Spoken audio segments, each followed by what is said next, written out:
definition of poetry, what was it?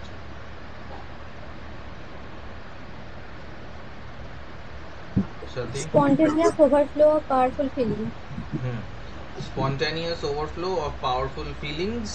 আর তারপর একটা আচ্ছা, তারপর একটা আর মনে নাই। তারপর একটা অঙ্কিতার মনে আছে? স্যার লাস্ট লাইনটা মনে আছে, রিকালেক্টেড ইন ট্র্যাঙ্কুইলিটি। হ্যাঁ, emotions recollected in tranquility.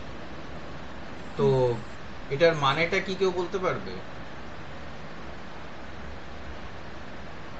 What is the meaning of these two lines and how do they define what poetry is?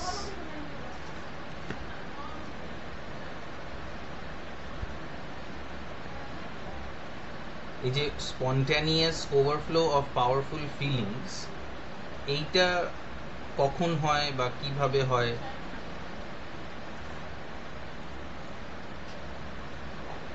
সাধারণত এরকম বলা হয়েছে যে যখন কোনো একটা জিনিস আমরা দেখছি, যেমন ওয়ার্ডসওয়ার্থ এক সময় দেখেছিল, ড্যাফোডিলসগুলো দেখেছিল। তো ড্যাফোডিলসগুলোকে দেখে ওর মনে হয়েছে যে মানে ওর মনের মধ্যে ওই কবিতার ভাবটা এসছে। তো স্পন্টানিয়াস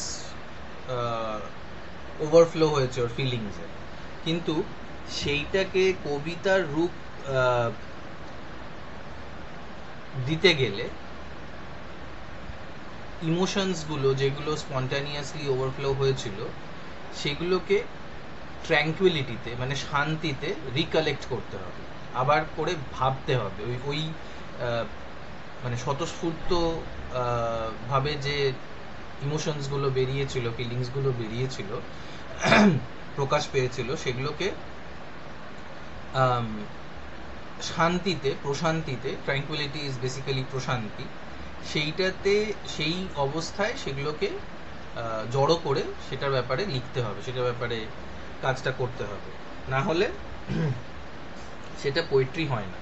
আবার পোয়েট্রির ব্যাপারে আর একটাও কথা লিরিক্যাল ব্যালাডসে, প্রিফেস টু লিরিক্যাল ব্যালাডসে ওয়ার্ডসওয়ার্থ লেখে যে poetry is man speaking to men, and that is the characteristic feature of romantic poetry. Man speaking to men, এটার কি মানে? Man speaking to men, Ankita, what can this mean?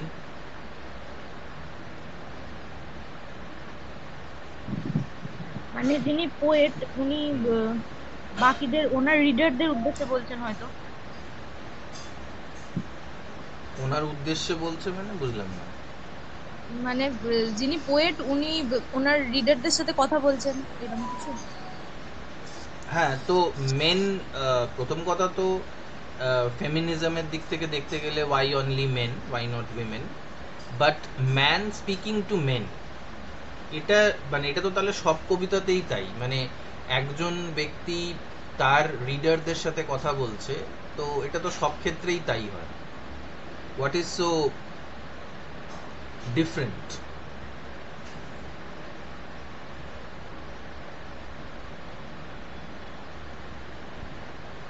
Sathi, any idea?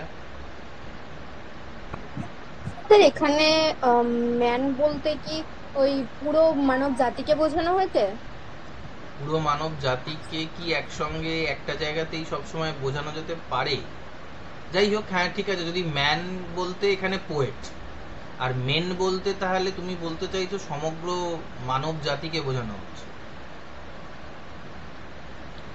Actually Wordsworth এটা বলার চেষ্টা করেছিলেন preface to lyrical ব্যালাডসে, যে ল্যাঙ্গুয়েজটা যেটা হবে পোয়েট্রির, সেই ল্যাঙ্গুয়েজটা খুবই সিম্পল হওয়া উচিত, যাতে সব মানুষ বুঝতে পারে। কিন্তু আমরা টেনটে ন্যাবে পড়তে গিয়ে দেখব যে theory is very different from practice.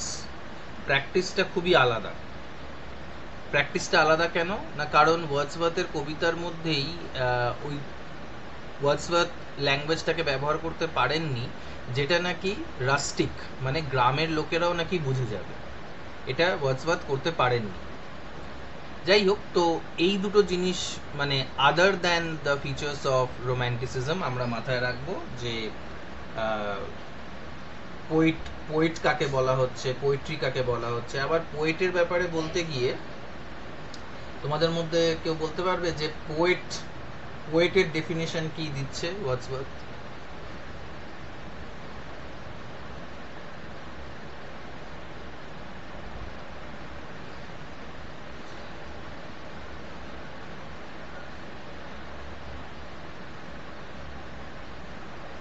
What did he say about poets? মানে like the definition of poetry, which is very famous, he also gave such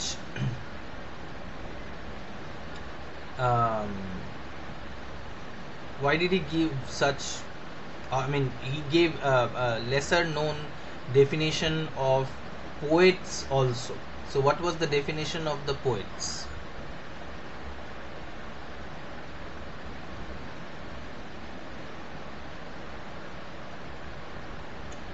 Wordsworth একই জায়গায় মানে একটু বিরোধাভাসী কথা বলছে, যে একদিকে তো ম্যান স্পিকিং টু মেন, মানে কমন পিপলরা পোয়েট্রি লিখতে পারে এবং কমন পিপলরা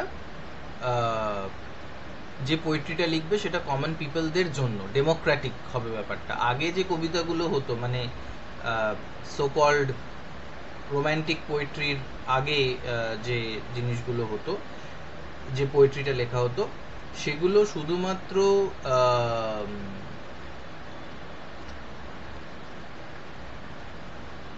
এলিট, যারা উচ্চশিক্ষিত বা অ্যাটলিস্ট যারা পড়াশোনা জানে, মানে ভালোভাবে পড়াশোনা জানে, তারাই শুধু বুঝতে পারত।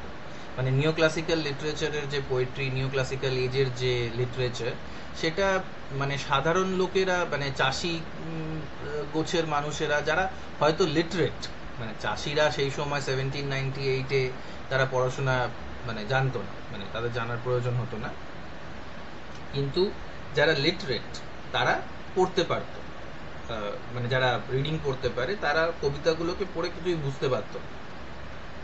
তাই জন্য সেটার বিরুদ্ধে একটা রিয়াকশন হিসেবে, আর তোমাদেরকে আগেই বলেছিলাম যে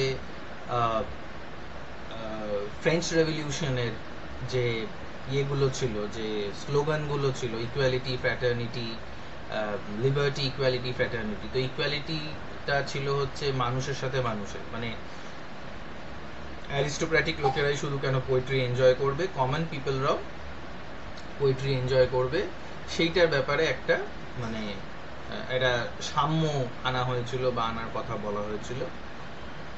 সো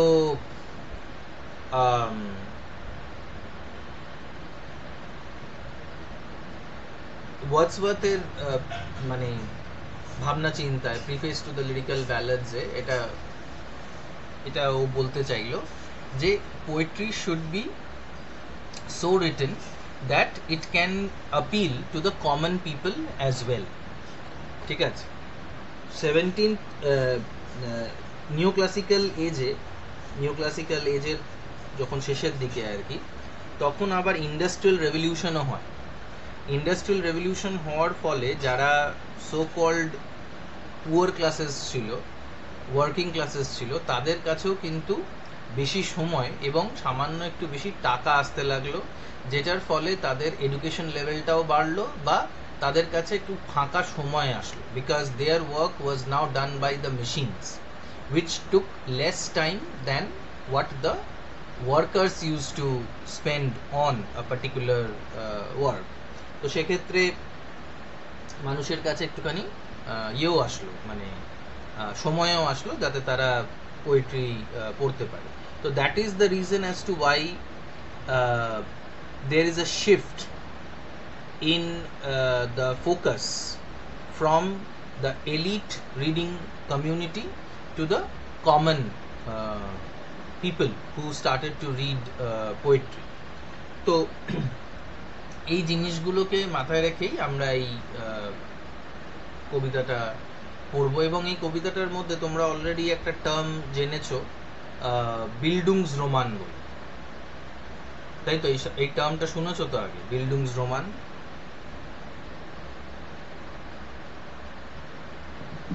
হ্যাঁ স্যার, মানে কি বিল্ডুংসরোমানের? এই ডেভেলপমেন্ট অফ দ্য প্রোটাগনিস্ট তো নোভেলে। নভেলে, হ্যাঁ, যে কোনো নভেলে সাধারণত আহ, কোনো প্রোটাগনিস্টের development from childhood to adulthood সেইটাকে বিল্ডুংসরোমান বলা হয়। যেমন portrait of the artist as a young man, তারপরে ডেভিড কপারফিল্ড, এরকম অলিভার টুইস্ট, এরকম যে নভেলসগুলো, সেইখানে প্রোটাগনিস্টের বেড়ে ওঠাটাকে দেখানো হয়েছে। সিমিলারলি এই lines composed a few miles above Tintern অ্যাবেতেও দেখা যাচ্ছে যে এই ধরনেরই একটা জিনিস এখানেও ঘটছে। এই বেড়ে ওঠার গল্পটা আমরা এখানেও দেখতে পাচ্ছি। Okay, so let's go into the text. 5 years have passed, 5 summers with the length of 5 long winters. যেটা আগেও বলেছিলাম যে রিকালেক্টেড ইন ট্র্যাঙ্কুইলিটি, এখানে রিকালেক্ট করা হচ্ছে। 5 বছর আগে ও এই টিন্টন অ্যাবেতে এসেছিল। অ্যাবে কথাটার মানেটা হচ্ছে একটা যেখানে ইয়েরা থাকে, সন্ন্যাসীরা থাকে, অ্যাবাটরা থাকে। তো টিন্টন হচ্ছে ওই জায়গাটার নাম যেখানে ওই অ্যাবেটা ছিল বা আছে, যেখানে অ্যাবাট, যেখানে সন্ন্যাসীরা থাকে। আর এখানে নদীর নামটা হচ্ছে Wye, banks of the river Wye. তো 5 বছর আগে ও ওখানে গেছিল এবং 5 বছর আগে গিয়ে ওর যে এক্সপিরিয়েন্সটা সেটা ও আবার রিকালেক্ট করছে।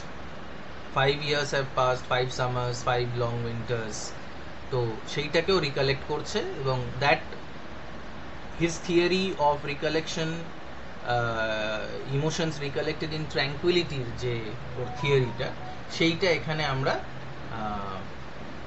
বুঝতে পারছি যে ওই 5 years পেরিয়ে গেছে, সেইটার ব্যাপারেও কথা বলছে। And again I hear these waters rolling from their mountain springs with a soft inland murmur. Glorification of nature, depiction of nature, water, mountain spring, কলকল করে যে শব্দটা হচ্ছে সেটার ব্যাপারে বলছে। Natural music of the nature এখানে ডেসক্রাইব করা হচ্ছে।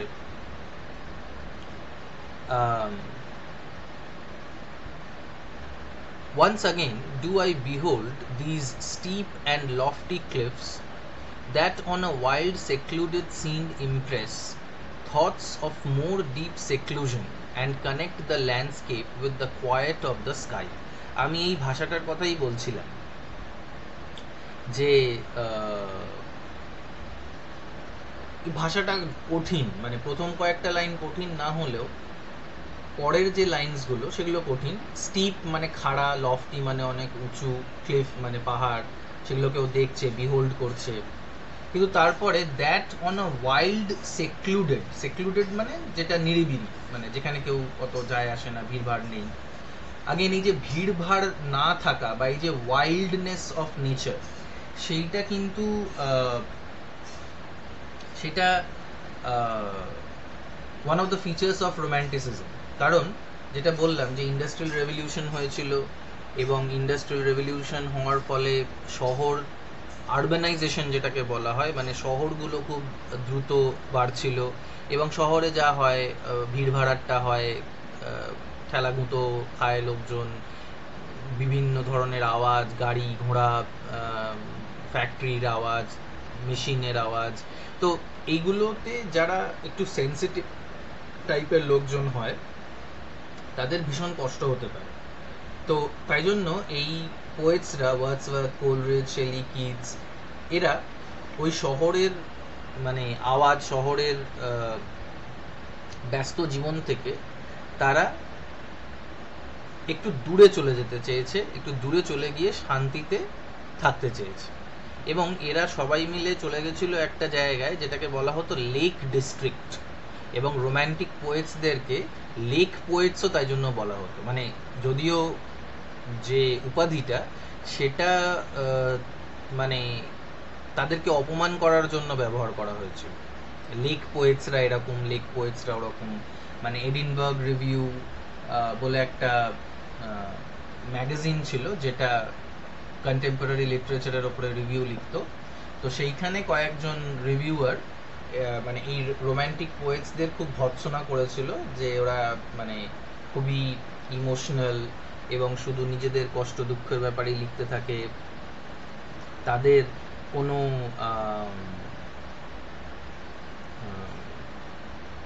মানে সমাজের ব্যাপারে তাদের কোনো চেতনা নেই, সমাজের ব্যাপারে তাদের কোনো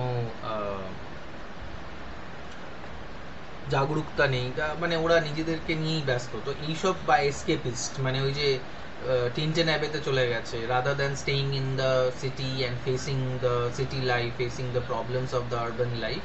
এই ওয়ার্ডসওয়ার্থ, কোলরিজ, এরা সবাই কোথায়, কেউ চলে যাচ্ছে টিনটেন অ্যাবেতে, কেউ চলে যাচ্ছে পাস্টে, কেউ চলে যাচ্ছে গ্রিক কোনো মিউজিয়ামে, যেমন Keats was a lover of Greek art and poetry, তো গ্রিক কালচারে চলে যেত। শেলি চলে যেত ফিউচারে, কোলরিজ চলে যেত সুপার ন্যাচারাল কোনো একটা ওয়ার্ল্ডে, তেমনি ওয়ার্ডসওয়ার্থও চলে যেত in the lap of nature. তো এটা একটা ওদের বিরুদ্ধেও পয়েন্ট, আবার এটার জন্যই এখন রোম্যান্টিক পোয়েটসরা ফেমাস। তো যাই হোক, তো এই যে সিক্লুডেড যে জায়গাটা, সিক্লুডেড সিন, মানুষজনের থেকে অনেক দূরের এই জায়গাটা, এইটাকে দেখলে thoughts of more deep seclusion মাথায় আসে, মানে সলিটিউড আসে। একাকিত্বতা ঠিক বলবো না, I can't recollect the exact word of Bangla for solitude or seclusion, তবে একাগ্রতার জন্য, কনসেন্ট্রেশনের জন্য অনেক সময় এই সেক্লুশন, এই সলিটিউডটা খুব ইম্পর্টেন্ট হয়। তো থটটা মোর ডিপ সেক্লুশনের আসছে ওয়ার্ডসওয়ার্থের মাথায়, এবং কানেক্ট করছে the landscape with the quiet of the sky.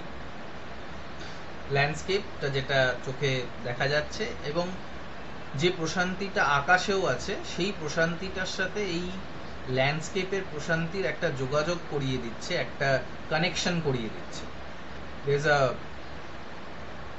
The earth or the landscape seems to reflect the sky. The landscape is quiet and so is the sky. তবে আরেকটা জিনিসও এখানে আছে, আমাদের মুডটা যেমন থাকে, আমরা আমাদের চারিপাশটাকেও সেরকমই মনে করি। ওয়ার্ডসওয়ার্থের মুডটা এখন ট্র্যাঙ্কুয়েল, কোয়াইট, তাই জন্য ও মানে বাইরের দিকের যে জগৎটা আছে, ল্যান্ডস্কেপ আছে, স্কাই আছে, সেটাকেও কোয়াইট এবং সেটাকেও পিসফুল বলে মনে করছে। The day is come when I again repose here, repose মানে রেস্ট করা, under this dark sycamore. Sycamore এক ধরনের গাছের নাম, ডার্ক এই জন্য কারণ সাইকামোরের যে ডালপালা বা যে পাতা সেটা খুব বেশি হয় এবং ওটার তলায় এমন মনে হয় যেন মানে পুরো অন্ধকার হয়ে গেছে। এরকম যদি 4-5টা গাছ একসাথে থাকে তাহলে সূর্যের আলো অনেক সময় মাটি অবধি পৌঁছয় না। তো তাই জন্যই এটাকে বলছে dark sycamore. The sycamore itself is not dark, but rather it is a metonymy that the leaves of the sycamore tree is creating a darkness underneath it, যেটার তলায় ওয়ার্ডসওয়ার্থ রেস্ট করবে, রিপোজ করবে।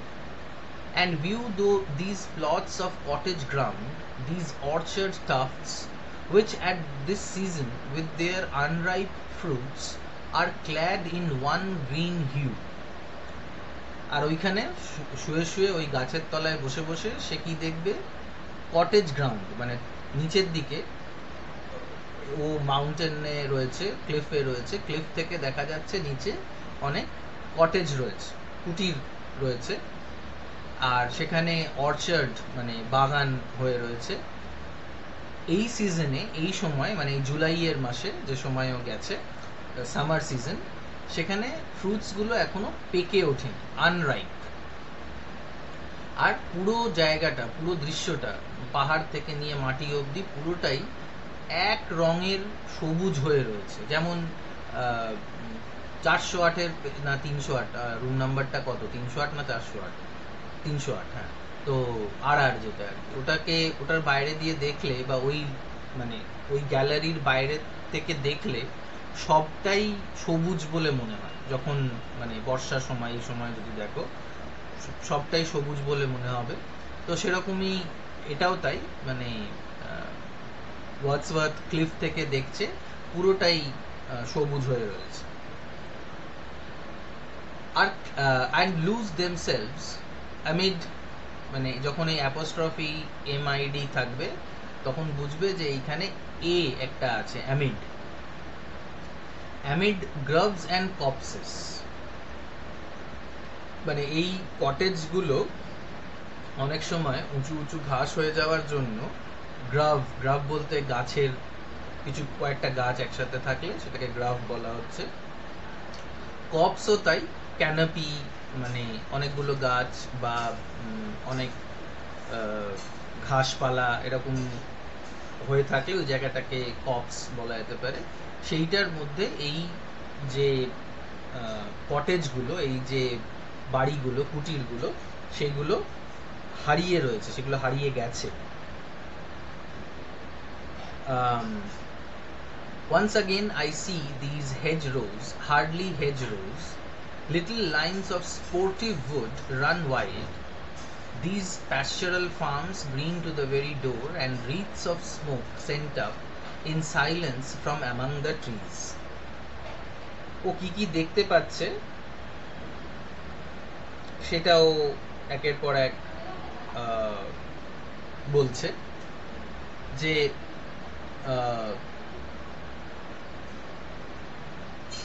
হেজ বলতে ওই ছিটে বেড়াগুলোকে ও বলছে, কিন্তু এগুলো মানে দেখতে লাগছে ছিটে বেড়া, আদৌ এগুলো ছিটে বেড়া নয়। এগুলোকে দেখে মনে হচ্ছে যেন এক সময় এদেরকে মানে শেপে রাখা হতো, কেটে কুটে রাখা হতো, এখন এগুলো ওয়াইল্ড হয়ে গেছে। স্পোর্টিভ উড বলতে এখানে ট্রিজ, প্লান্টস, আর স্পোর্টিভ মানে যেগুলো খেলা করছে, তো সেগুলো এরকম মানে ওয়াইল্ড হয়ে গেছে। তো romantic poetry is always in favor of not controlling the nature, or romantic poetry always tries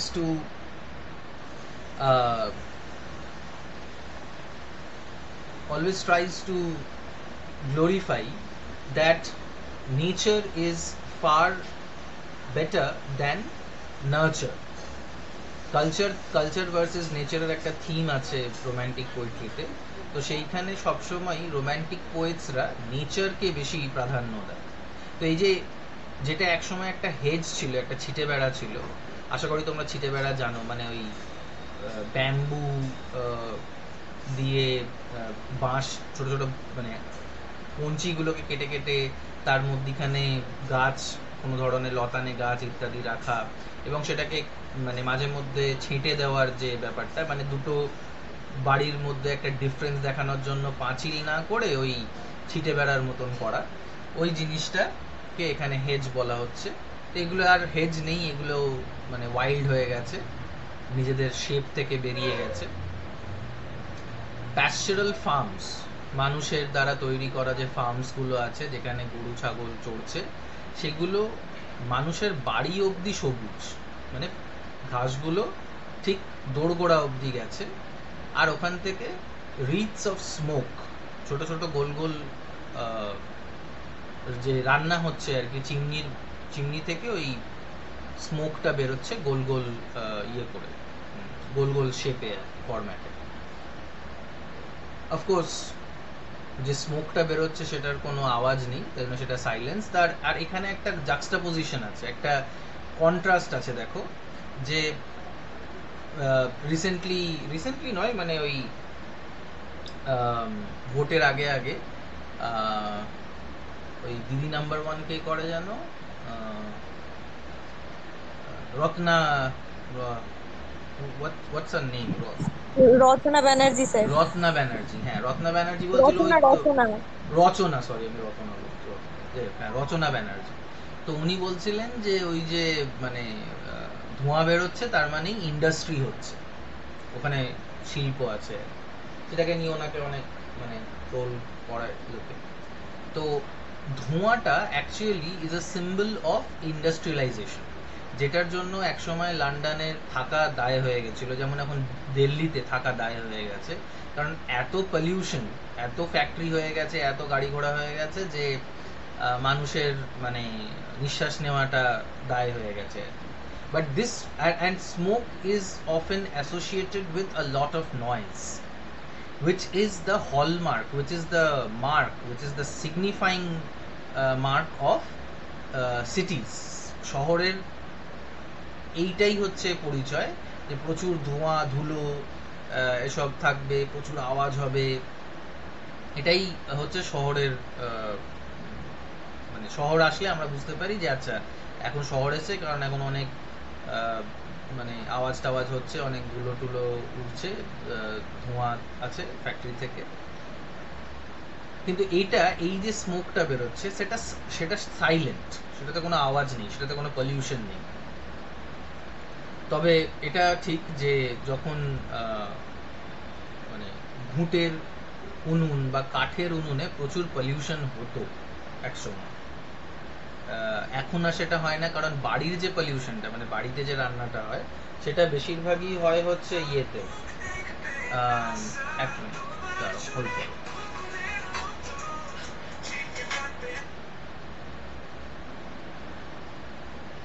হ্যাঁ, তো এইখানে যে স্মোকটা, সেই স্মোকটা কিন্তু সাইলেন্ট, এখানে কোনো সমস্যা নেই, এখানে কোনো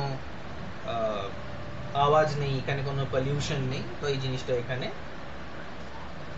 রেফার করা হচ্ছে।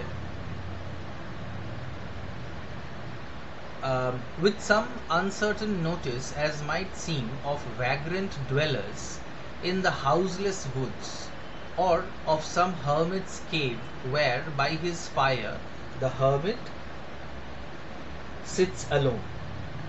এখানে এই যে হার্মিটের কথা যেটা বলা হচ্ছে, সাধু বা কোনো সন্ন্যাসীর কথা বলা হচ্ছে, তো এখানে বলছে যে নাই এটা কোনো বাড়ি থেকে এই ধোঁয়াটা বেরোচ্ছে, কোনো রান্না বান্নার, নাই এটা কোনো সন্ন্যাসী, কোনো ভ্যাগ্রেন্ট ডুয়েলার, ভ্যাগ্রেন্ট মানে ভবঘুরে, যার বাড়ির কোনো ঠিক নেই, সে ওই জঙ্গলে বসে কিছু একটা নিজের হাত গরম করার জন্য আগুন জ্বালাক, বা ছোটখাটো কিছু একটা রান্না করার জন্য আগুন জ্বালাক, যাকে কেউ নোটিসও করে না। আনসার্টেন নোটিস, আমরা রাস্তায় যে ভিখারিরা বসে থাকে বা ভবঘুরেরা ঘুরে বেড়ায়,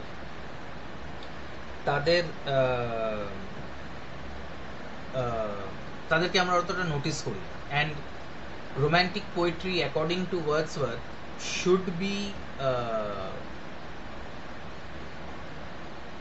should be aimed at these kinds of people. মানে একটা জায়গায় ওয়ার্ডসওয়ার্থ বলছে যে মানে যে কোনো জিনিসই কোনো এতটাও ছোট নয় যেটাকে নিয়ে পোয়েট্রি লেখা যায় না, কারণ নিও ক্লাসিক্যাল এজে এরকম বলা হতো যে পোয়েট্রি শুধুমাত্র ভালো ভালো সাবজেক্টকে নিয়েই লিখতে হবে, মানে কারোর হেয়ার পিনকে নিয়ে বা কারোর পায়ের নখকে নিয়ে পোয়েট্রি লেখা যায় না।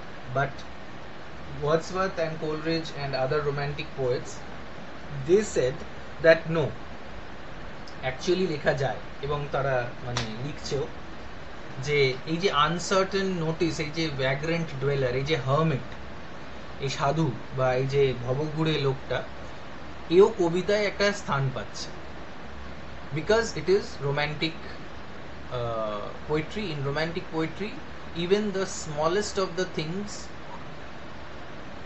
deserves mention, deserves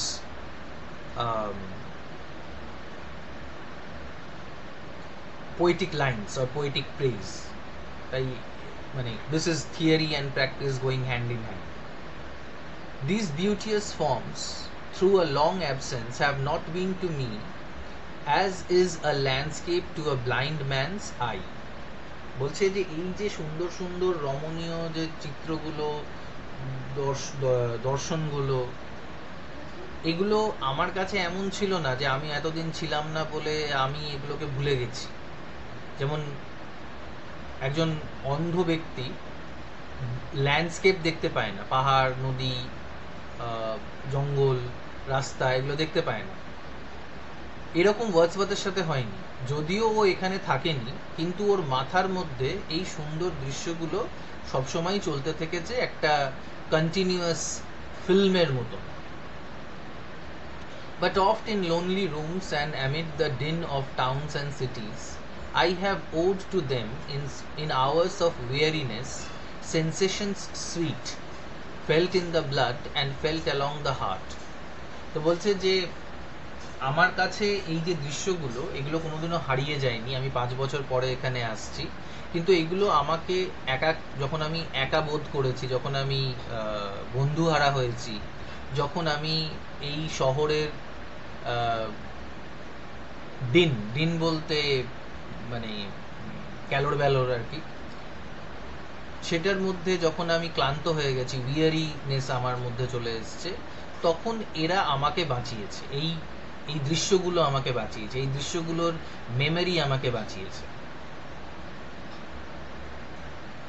কি দিয়েছে? যেগুলোকে আমি ব্লাডে ফিল করেছি আর আমার হার্টের মধ্যেও ফিল করেছি, সুইট সেন্সেশনস। যেমন আমরা যখন কষ্টতে থাকি, দুঃখ পাই, তখন আমরা অনেক সময় নিজেদেরকে ভোলানোর জন্য আমরা যে ভালো সময়গুলো কাটিয়েছি সেগুলোকে মনে করার চেষ্টা করি, সেগুলোকে ভাবার চেষ্টা করি। তো ঠিক সেরকমই ওয়ার্ডসওয়ার্থ বলতে চাইছে যে once you go into the lap of nature and once you see the beauty or absorb the beauty of nature, these beauteous forms, these beautiful images will stay with you for the rest of your life and they will give you the fuel to live, বাঁচার রসদ দেবে আর। and passing even into my purer mind with tranquil restoration, আবার এই tranquil restoration এর কথাটা আসছে, tranquil recollection এর কথাটা আসছে, feelings too of unremembered pleasure, such perhaps have no slight or trivial influence on the best portion of a good man's life, his little nameless unremembered acts of kindness and of love. বলছে যে এই যে দৃশ্যগুলো, এই যে দৃশ্যের যে মেমোরিগুলো, চিন্তা ভাবনাগুলো, এইগুলো মাইন্ডে ট্রান্সফার হয়, পাসিং টু হয়। যত আমরা এগুলোকে ঠান্ডা মাথায় ভাবতে থাকি, ততই এগুলো আমাদের কাছে প্রিয় হয়ে ওঠে, এগুলো আমাদের কাছে অতটাই বিউটিফুল হয়ে ওঠে, সুন্দর বলে মনে হয়। আর এগুলো কিসের ফিলিংস? কিছু ফিলিংসও থাকে এগুলোর সাথে। আনরিমেম্বার্ড প্লেজার, মানে এমন আমাদের কিছু মাথার মধ্যে অনেক সময় আমরা মেমোরি, আমাদের কাছে কিছু ইমেজেস নিয়ে আসে, যেগুলো আমাদের ঠিক এক্স্যাক্টলি মনে পড়ে না, কিন্তু এটা মনে পড়ে যে এটাকে নিয়ে কিছু একটা মজা হয়েছিল, এটাকে নিয়ে কিছু একটা আনন্দের কিছু একটা হয়েছিল।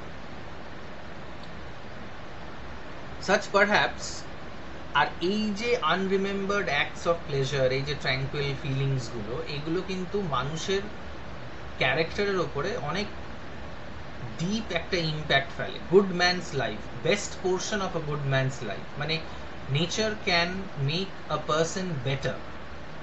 আমরা অনেক সময় এটা মনে করি যে গ্রামে যে লোকজন থাকে, গ্রামে যারা থাকে, তারা শহরে থাকা মানুষজনের তুলনায় তাদের মানসিকতা বেশি উন্নত, বেশি তারা বেশি বড় মনের হয়। যদিও সেটা ইটস নট অলওয়েজ ট্রু। গ্রামেও অনেক রকমের বাজে লোকজন থাকতেই পারে, যারা সবসময় একে অপরের পেছনে লাগে বা যারা সবসময় অন্য লোকের খারাপ চায়, এরকম লোকজন গ্রামেও অনেক আছে। এবং গ্রামে যে ধরনের পলিটিক্স হয় সেটা শহরে অতটাও হয় না। মানে গ্রামের politics is very chip sometimes, very different than the kind of politics that is being played in the city. বা মানুষের যে সংকীর্ণতাটা যেটা শহরের লোকজনদের আছে, সেটা গ্রামের লোকজনদেরও থাকতে পারে। কিন্তু ওয়ার্ডসওয়ার্থ মনে করছে যে গ্রামে মানে নেচারের কাছাকাছি যারা থাকে, তাদের মধ্যে একটা ন্যাচারাল কাইন্ডনেস, একটা ন্যাচারাল লার্জ হার্টেডনেস কাজ করে। অ্যান্ড সেটাই বলছে যে এই নেচারের যে বিউটিটা, নেচারের যে ইম্প্যাক্টটা, সেটা মানুষের মনে মধ্যে পড়ে এবং সেটা মানুষকে ভালো বানিয়ে দিতে পারে। যার যার মনের মধ্যে উদারতা নেই, সে যদি সমুদ্রের কাছে গিয়ে অনেকক্ষণ দাঁড়ায় বা এই জঙ্গল, নদী, পাহাড় এগুলোকে দেখে, তাহলে তার সেই বিস্তীর্ণতাটা ওই মানুষের মনের মধ্যেও হয়তো চলে আসতে পারে। ওই মানুষটা হিজ, যে কোনো একজন ব্যক্তি আর কি, এখানে little nameless unremembered acts of kindness and of love. আমরা অনেক সময় এমন মানে করে থাকি, অনেক এরকম কাজ করে থাকি যেখানে আমরা আমাদের আমাদের আর খেয়াল থাকে না যে আমরা কি ভালো কাজটা করেছি। হয়তো একটা পিঁপড়ে ডুবে যাচ্ছিল জলের মধ্যে, তুমি সেই পিঁপড়েটাকে তুলে মাটিতে রেখে দিলে। That act will not be remembered by anyone. সেটা খবরের কাগজে আসবে না যে সাথী একটা পিঁপড়ে ডুবে যাচ্ছিল, সেটাকে বাঁচিয়ে ডাঙায় রেখেছে। This is little. এগুলোর কোনো নাম নেই, আর এগুলোকে কিছুদিন পরে লোকে ভুলেও যাবে, বা যে করেছে ভালো কাজটা সেও ভুলে যাবে। কিন্তু এগুলো মানুষ শেখে হচ্ছে নেচার থেকে। Nature teaches kindness and love. এবার এই যে এই কথাটা আসছে হচ্ছে একটা ফিলোসফি থেকে, মানে একজন ব্যক্তির ফিলোসফি থেকে। সে হচ্ছে Rousseau, Jean Jacques Rousseau. French revolution হওয়াতে এনার একটা ফিলোসফিক্যাল অবদান ছিল, একটা ইন্টেলেকচুয়াল অবদান ছিল। তো সেই জিনিসটা এখানেও কিন্তু আমরা দেখতে পাচ্ছি, এখানেও আমরা বুঝতে পারছি সেই অবদানের ব্যাপারটা। যে উনি বলেছিলেন, মানে রবীন্দ্রনাথ যার অনুকরণ করেন আর কি, উনি বলেছিলেন যে বেস্ট এডুকেশন হচ্ছে নেচারে গিয়ে, নেচারের মধ্যে থাকলে বা নেচারের মাঝখানে যদি তোমরা থাকো, তাহলে সেটা বেস্ট এডুকেশন হবে। Nature is the best educator, best teacher. তো সেটাই এখানে বলা হচ্ছে যে বেস্ট এডুকেশনটা কি।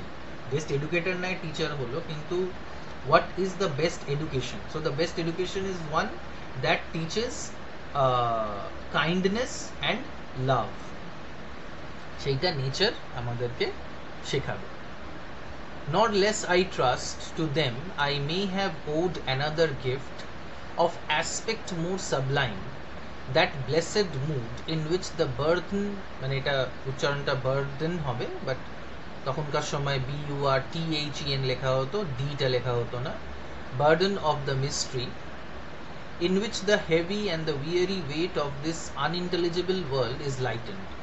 তোমাদের 5 মার্কসের জন্য একটা খুব সিগনিফিকেন্ট কোয়েশ্চেন এটা হতে পারে যে what are the two gifts that Wordsworth has received from nature? What are the two gifts that Wordsworth has received from nature? Nature থেকে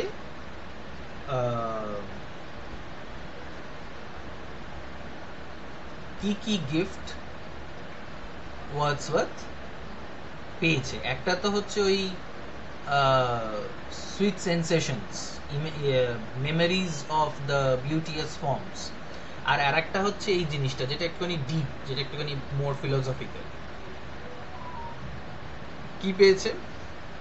যেটাও বলছে মোর সাবলাইম, মানে greater kind of gift. Mood, একটা blessed mood, মানে nature থেকে সে একাগ্রতা, বা নেচার থেকে সে একটা মিস্টিক্যাল মুড পেয়েছে, যেটাতে সে এই জগতের সব ধরনের বাজে চিন্তাভাবনা, সব ধরনের ডিপ্রেসিং থটস থেকে বেরিয়ে একটা নিজের একটা জগৎ তৈরি করে নিতে পারবে, যেটার মধ্যে কি হচ্ছে, in which the burden of the mystery, in which the heavy and the weary weight of this unintelligible world. এই জগৎটাকে বোঝে না, মানে কবির মন জগৎটাকে বোঝে না, কারণ জগৎটা লজিক্যালি, প্র্যাকটিক্যালি, মার্সিনারিলি কাজ করে, মনিটারি গেইনসের জন্য কাজ করে, প্র্যাকটিক্যাল ম্যাটেরিয়াল গেইনসের জন্য কাজ করে। যেখানে কবির মন খুবই সেন্সিটিভ, এবং কবির ইমোশনাল ইন্টেলিজেন্সে এই জগতের প্র্যাকটিক্যাল ইন্টেলিজেন্সের কোনো জায়গা নেই।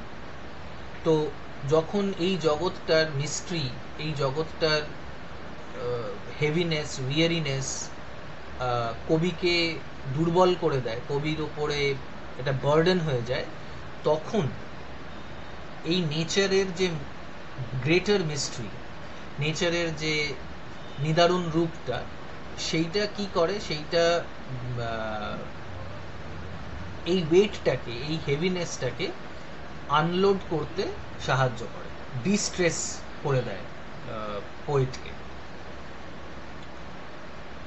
That serene and blessed mood in which the affections gently lead us on until the breath of this corporeal frame bolte body, and even the motion of our human blood almost suspended, we are laid asleep in body and become a living soul.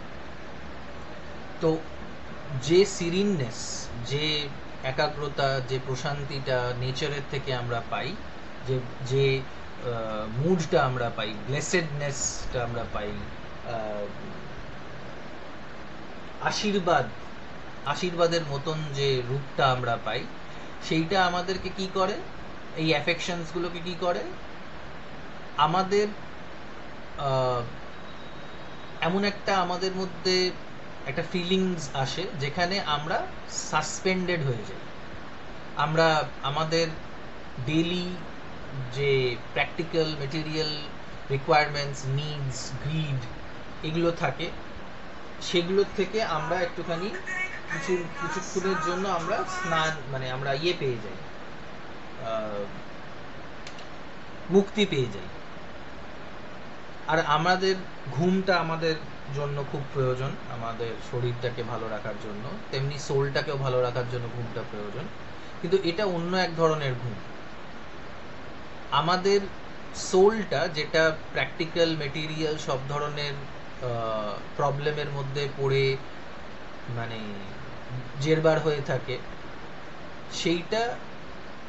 সেই সোলটা আমাদের বডিটাকে, আমাদের বডির থেকে বেরিয়ে, বা আমাদের বডির এক্সপিরিয়েন্সটাকে, material এক্সপিরিয়েন্সটাকে overcome করে।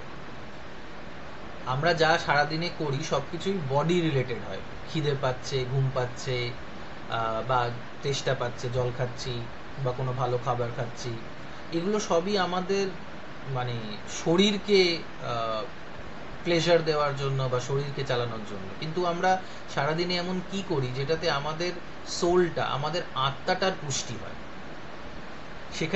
সেখানেই ওয়ার্ডসওয়ার্থ বলছে যে নেচারের কাছে গেলে, নেচার থেকে আমরা ওই মুডটা পাই। আমরা যদি নেচারে যাই, তাহলে নেচার আমাদেরকে একটা মুড দেয়, একটা আশীর্বাদ দেয়, যেটা আমরা নেচারের কাছ থেকে আবার ফেরত নিয়ে আসতে পারি, যেখানে আমাদের বডিটা শুয়ে পড়ে, আমাদের বডিটা ব্যাকসিট নিয়ে নেয়, পেছনে চলে যায়, আর সেটার জায়গায় চলে আসে হচ্ছে আমাদের সোলটা। While with an eye made quiet by the power of harmony and the deep power of joy, we see into the life of things. এটা হওয়াতে কি হয়, আমাদের চোখ, আমাদের যে আত্মার যে চোখটা, সেটা খুলে যায়। আমরা যে জয়, যে আনন্দটা পাই, জয় যে ওয়ার্ডটা, এটা খুব একটা ইম্পর্টেন্ট ওয়ার্ড রোম্যান্টিক পোয়েট্রিতে। ব্লেকের কবিতার মধ্যেও আমরা এটা, মানে ল্যাম্বের পোয়েমের মধ্যেও এই জয়টা ছিল, যেটা আমি তোমাদের হয়তো বলিনি তখন, বা বলতে ভুলে গেছি। The word joy is very important. এটা আনন্দ ঠিক নয়, এটা সেই আনন্দ যেটা বডিলি বা প্র্যাকটিক্যাল মেটেরিয়াল মনিটারি আনন্দের থেকে অনেক ঊর্ধ্বে। This is the joy that the soul feels. মানে প্রথম বৃষ্টি, প্রচণ্ড গরম হচ্ছে, হঠাৎ করে কালো মেঘ, চারিদিকে ঘন মেঘ চলে আসলো, ঠান্ডা হাওয়া বইতে লাগলো, সেটাতে শুধু যে শরীরটা তৃপ্তি পায় তা নয়, আত্মাটাও তৃপ্তি পায়। বা অনেক সময় মানে খাওয়ার ব্যাপারেই বলতে গিয়েও বলছিলাম যে ওটা বডিকে স্যাটিসফাই করে, কিন্তু যেটা তোমার favourite food, biryani, pulao, whatever, mutton, যা কিছু খেতে আমরা ভালোবাসি, সেগুলোকে খেলে আমাদের অনেক সময় আত্মাটাও তৃপ্তি পায়। যদি ভালো করে তৈরি করা হয় বা ভালো খেতে হয় আর কি। তো this gives a sense of joy, this gives a sense of pleasure, which is not just of the body but of the soul. তারপরে এটা আমরা পেয়ে গেলে, এটা যখন আমরা উপভোগ করে নিই, তখন আমরা সব জিনিসের মধ্যেই প্রাণ খুঁজে পাই। we are able to enjoy, we are able to see life in all things. সব জিনিসেই যে প্রাণ আছে, সব জিনিসেই যে সৌন্দর্য আছে, সেটা আমরা উপলব্ধি করি, সেটা আমরা দেখতে পাই। এবং ওয়ার্ডসওয়ার্থের থিওরিতে বলো বা romantic poetry, according to romantic poetry believed in the idea of pantheism, PANTHEISM, pantheism, nothing to do with Rishabh Pant, pantheism নয়, বাট প্যানথেইজম। প্যান মানে all, and theism means of God or godly ideas related, something related to God.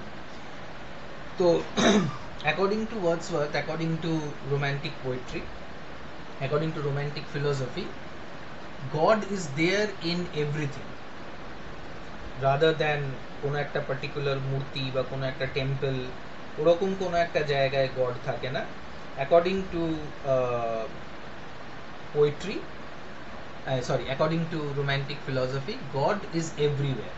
পাথরের মধ্যে, মাটির মধ্যে, জলের ফোঁটার মধ্যে, পাতার মধ্যে, ল্যাম্বের মধ্যে, টাইগারের মধ্যে, সব জায়গায় লাইফ আছে, সব জায়গায় ভগবান আছে। যেখানেই লাইফ আছে সেখানেই ভগবান আছে।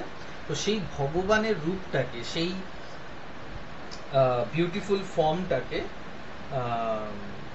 আমরা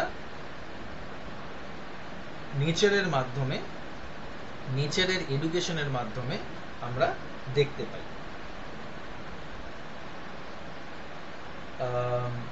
Okay. If this be but a vain belief, yet oh, how oft in darkness and amid the many shapes of joyless daylight, when the fretful stir, unprofitable, and the fever of the world have hung upon the beatings of my heart, how oft in spirit have I turned to thee, O sylvan why, thou wanderer through the woods, how often has my spirit turned to thee. তো বলছে যে এগুলো কোনো মিথ্যে কথা নয়, vein belief মানে fake belief নয়।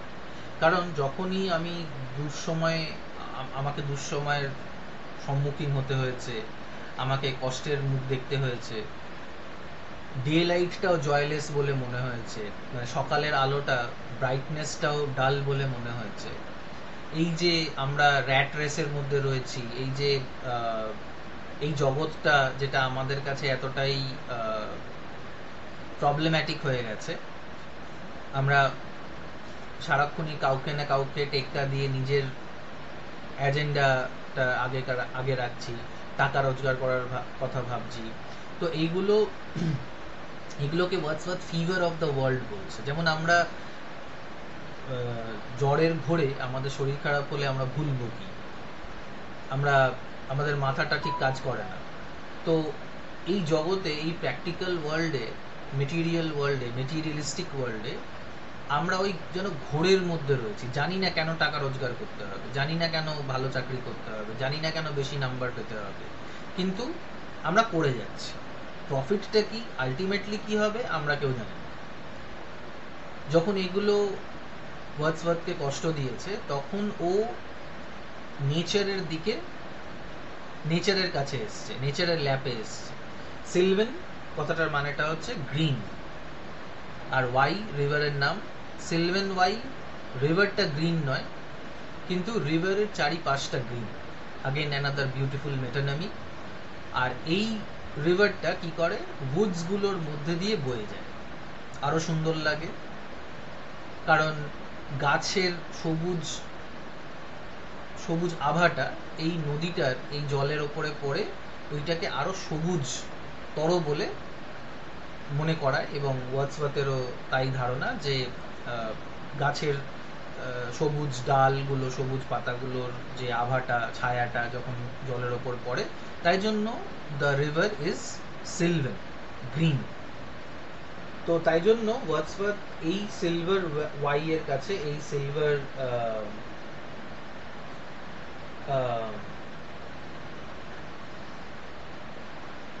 এই নদীটার কাছে সে ফিরে ফিরে আসে নিজের কষ্ট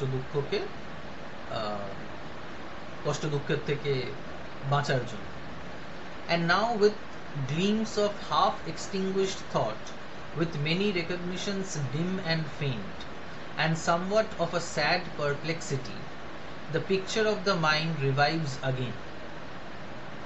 এবার 5 বছর পরে যখন ও আবার ফেরত এসছে, তখন ওর কিছু কিছু ভাবনা চিন্তা, আর কিছু কিছু আইডিয়াগুলো, থটগুলো হাফ এক্সটিংগুইশ, মানে কিছুটা ইয়ে হয়ে গেছে, নিভে টাইপের গেছে। আবার কিছু কিছু ও রেকগনাইজ করতে পারছে যে এখানে এই গাছটা ছিল, ওখানে ওই পাহাড়টা ছিল, বা এখানে অ্যাবির এই পাথরটা এখানে ছিল, এরকম রেকগনাইজ করতে পারছে। কিন্তু সেগুলো ডিম and faint, vague, not perfect, not clear. That is another aspect of romantic poetry, where romantic poetry always indulges in not straight, not specific, not practical details, but vague and unclear ideas. It creates a sense of mystery, it creates a sense of mysticism, যেটা romantic poetry enjoy করে, বা যেটা romantic poetry রিডার্সরাও enjoy করে। And somewhat of a sad Perplexity, Perplexity মানে হচ্ছে confusion. আর কনফিউশনটা sad কারণ ও যে কথাগুলোকে মনে করার চেষ্টা করছে সেগুলোকে ও ভুলে যাচ্ছে। মানে অনেক সময় হয় যে আমরা অনেক বছর পরে একটা জায়গায় গেলাম, আমাদের মনে হলো যে এই জায়গায় এটা ছিল, কিন্তু অ্যাকচুয়ালি ওই জায়গায় ওটা ছিল না, অন্য কোনো জায়গায় ওটা ছিল। তো আমরা কিছুক্ষণের জন্য কনফিউজ হয়ে যাই। তারপরে আমরা যদি জিনিসটাকে খুঁজে না পাই, তখন আমাদের মন খারাপ হয়, আমরা স্যাড হয়ে যাই। তো সেটাই এখানে বলছে। কিন্তু আবার এই দৃশ্যটাকে দেখে ওই যে জিনিসগুলো ও হালকা হালকা ভুলে যাচ্ছিল বা ওর মাথা থেকে বেরিয়ে যাচ্ছিল বলে, সেইগুলো কিন্তু আবার ওর মনের মধ্যে ফেরত আসে, আবার ওর মনের মধ্যে জেগে ওঠে। While here I stand, not only with the sense of present pleasure, but with pleasing thoughts, that in this moment there is life and food for future years. তো বলছে যে আমি যে এখানে দাঁড়িয়ে রয়েছি, আমার মধ্যে এই সেন্সটাই শুধু নেই যে আমি এই মুহূর্তে একটা প্লেজার পাচ্ছি, একটা প্রেজেন্ট যে জায়গায় আমি দাঁড়িয়ে রয়েছি সেই জায়গা থেকে আমি দারুণ একটা আনন্দ পাচ্ছি, একটা জয় পাচ্ছি, কিন্তু আমি ফিউচারের জন্য এখান থেকে রসদ নিয়ে যাচ্ছি। এই মোমেন্টটা আমার ফিউচার লাইফের জন্য বিউটিফুল মেমোরিজ আমাকে দিচ্ছে, বা আমি নিয়ে যেতে পারছি এখান থেকে। And so I dare to hope, though changed, no doubt, from what I was when first I came among these hills, when like a roe হচ্ছে এক ধরনের ডিয়ার, হরিণ, I bounded over the mountains by the sides of the deep rivers and the lonely streams, wherever nature led, more like a man flying from something that he dreads than one who sought the thing he loved.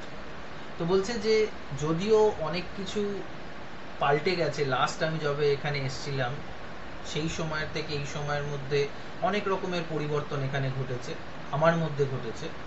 কেন? কারণ আগের সময় আমি নেচারের সাথে আরো বেশি physically engaged হয়ে যেতাম। যেমন একটা হরিণ ছানা এই লাফ দিয়ে ত্রিং ব্রিং করে, বা গরুর শাবক বাছুর খুব লাফ দেয় এদিক ওদিক, ছাগলের ছানাগুলো ভীষণ লাফ দিয়ে ঘুরে বেড়ায়, এখানে একটুখানি ঘাস খেয়ে নিল, এখানে এটাকে গুটিয়ে দিল, এটা জলের মধ্যে লাফ দিয়ে দিল, বা বাচ্চারা যেরকম করে আর। তো ওয়ার্ডসওয়ার্থের যে বিল্ডুংস রোমানটা, ওয়ার্ডসওয়ার্থের যে গ্রোথ, স্পিরিচুয়াল যে ডেভেলপমেন্টটা, সেইটা এখান থেকে আমরা বুঝতে পারছি যে ওর যে এনগেজমেন্টটা, ওর যে প্লেজারটা যেটা ও আগে পেত, সেটা ছিল ওই হরিণ ছানা বা ছাগল ছানার মতন, হিউম্যান চাইল্ডের মতো না বুঝেই সে লুটোপুটি করতো, সব জায়গায় এদিক ওদিক ঘুরে বেড়াতো, লাফিয়ে বেড়াতো, এই নদী ঘাট এগুলোকে চড়ে বেড়াতো। কিন্তু তখন ওর যে প্লেজারটা ছিল সেটা ছিল more like a man flying from something that he ড্রেডস। আমরা যেমন রবিবারের জন্য ওয়েট করি বা পুজোর জন্য ওয়েট করি, যে কবে রবিবার আসবে বা কবে ছুটি আসবে, কবে পুজো আসবে, আর সেটাকে যতটা পারি আমরা এনজয় করার চেষ্টা করি, খাই, ঘুমোই, ভালো ভালো জামা কাপড় পরি, বা মানে যে যা এনজয় করে আর কি, সেগুলোকে আমরা করার চেষ্টা করি, as if we are running from something rather than enjoying what we have right now. আমরা যে জিনিসগুলোকে এনজয় করি সেই জিনিসগুলোকে পাওয়ার জন্য সেটার পেছনে পাগলের মতন ছুটি, আর এমনভাবে ছুটি যেন আমাদের পেছনে সময়ের ভূত পড়ে আছে, যে আমরা সময়টাকে তাড়াতাড়ি আমাদেরকে এনজয় করে নিতে হবে, নাহলে এই সময়টা চলে যাবে। কিন্তু যখন একটা মানুষ ভালোবাসে, প্রেম করে, সত্যিকারের যে ভালোবাসাটা বুঝতে পারে আর কি, তখন তার মধ্যে সেই চাঞ্চল্যটা আর থাকে না, তখন তার মধ্যে একটা প্রশান্তি চলে আসে। সেই প্রশান্তিটা ওয়ার্ডসওয়ার্থ এখন ফিল করছে যে ওর মধ্যে এখন এসছে, রাদার দ্যান ওই 5 বছর আগে যখন ও এসেছিল, যখন একটা টিনেজার ছিল হয়তো, বা যখন আরো কম বয়স ওর ছিল, তখন ও যেভাবে নেচারকে এনজয় করতো সেটার তুলনায় এখন ওর যে এনজয়মেন্টটা সেটা এমন হয়ে গেছে যে he knows that his love towards nature or nature's love towards him is not going to change, and this is going to stay forever. Okay, and that is what love teaches us. আচ্ছা, আজকে তাহলে এতদূর অবধি থাক। তোমাদের কাছে যদি hard copy থাকে তাহলে হার্ড কপিতে ওই জায়গাটা মার্ক করে রাখো। আই হোপ আর একটা ক্লাস লাগবে এটাকে শেষ করার জন্য। ঠিক আছে, তোমাদের যদি কোনো প্রশ্ন থাকে তাহলে বলো। স্যার বলো। স্যার বলছি, স্যার অরিত্র বলছিল যে ওকে অ্যাড করে দিতে গ্রুপে, ও অ্যাড নাই, ও ক্লাসগুলো করতে পারছে না। এটা ন্যাকাপোনা। আগের মেন গ্রুপে তো আমি এই লিঙ্কটাই দিয়েছি, অন্য কোনো লিঙ্ক তো দিইনি। আর গ্রুপে তো অ্যাড না হয়েও ও দিব্যি